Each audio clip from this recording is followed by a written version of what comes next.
সবার প্রশ্ন, সবার দাবি যে করাপশন কমাতে হবে। পৃথিবীর কোনো দেশ নেই যেখানে করাপশন নেই, থাকবেই, কিন্তু সীমাহীন করাপশন এবং দুর্নীতি করলে ধরা পড়লে শাস্তি নেই, এটা ছিল আমাদের বৈশিষ্ট্য।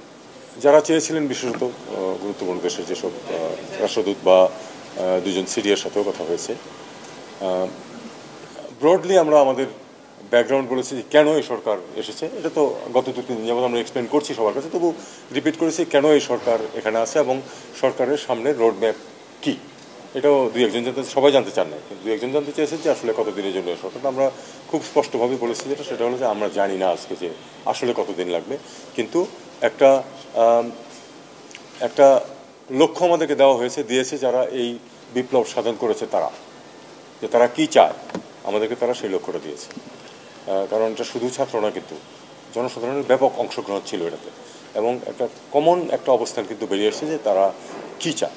কী চাই হলো যে, এবং আমরাও মানুষ হিসেবে চাই যেটা, সেটা হলো যে আমাদের প্রতি 5 বছর অন্তর অন্তর যেন আমাদেরকে লড়াই করতে না হয় যে কীভাবে ভোট দিতে হবে। এটা হলো এক। এটা আমি এক লাইনে বললাম, কিন্তু রাজনৈতিক যে এবং যেই রাষ্ট্রীয় যে কাঠামো, সেই কাঠামোতে ব্যাপক পরিবর্তন দরকার। সব পরিবর্তন যে এই সরকার করে ফেলতে পারবে তা, কিন্তু পথ নির্দেশটা আসতে হবে, যেটা ইরিভার্সিবল হতে হবে, যাতে করে কেউ এসে হুট করে ওটাকে ফেলে দিতে না পারে। এরকম একটা ব্যবস্থা করতে হবে। অর্থনীতির ক্ষেত্রে যে প্রচণ্ড নৈরাজ্য আমরা দেখতে পেয়েছি, প্রচণ্ড নৈরাজ্য, সেটা থেকে বেরিয়ে আসতে হবে। কারণ অর্থনীতিটা কয়েক ব্যক্তির না, অর্থনীতিটা সমস্ত দেশের সব মানুষের। তাদের মিনিমাম রিকোয়ারমেন্টস পূরণের ব্যবস্থা সেখানে থাকতে হবে, যেটা আমরা আনফর্চুনেটলি দেখেছি যে ব্যাংকগুলোকে লুটপাট করা হয়েছে। কয়েকজন ব্যক্তি সেটা দিয়ে হাজার হাজার কোটি টাকা নিয়ে প্রধানত দেশ থেকে বের করে নিয়ে গেছে সেই টাকা, এবং বের করে নিয়ে যাওয়ার কারণে আবার সমস্যা হয়েছে আমাদের এই ফরেন এক্সচেঞ্জ রিজার্ভ।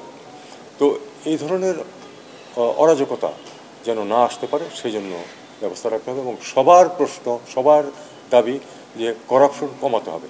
পৃথিবীর কোনো দেশ নেই যেখানে করাপশন নেই, থাকবেই, কিন্তু সীমাহীন করাপশন এবং দুর্নীতি করলে ধরা পড়লে শাস্তি নেই, এটা ছিল আমাদের বৈশিষ্ট্য। যে ইম্পিউনিটি যেটাকে বলে, সেই ইম্পিউনিটি থেকে বের হয়ে আসতে হবে। এই হলো মোটামুটি মডেল। এবং আমি এক লাইনে আসিফ নজরুলের বাক্য দিয়ে শেষ করি। আসিফ নজরুল বলেছে যে এই লক্ষ্যগুলো, প্রাথমিকভাবে এই লক্ষ্যগুলো পূরণে আমাদের যেটুকু সময় লাগবে তার থেকে কম আমরা থাকবো না, তার থেকে একদিন বেশিও থাকবো না। কারণ এখানে যেই দলটি আছে, ডক্টর ইউনূস থেকে শুরু করে, ডক্টর ইউনূসকে অনুরোধ করে রাজি করানো হয়েছে, এটা কিন্তু আমরা জানি।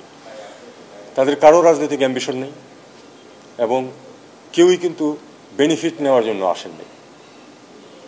কাজেই এই লক্ষ্যে কাজ সেরে যখন একটা পথে এসে গেল, তখন 3 মাস সময় দিয়ে ইলেকশন করে এই সরকার ফেড আউট করে যাবে।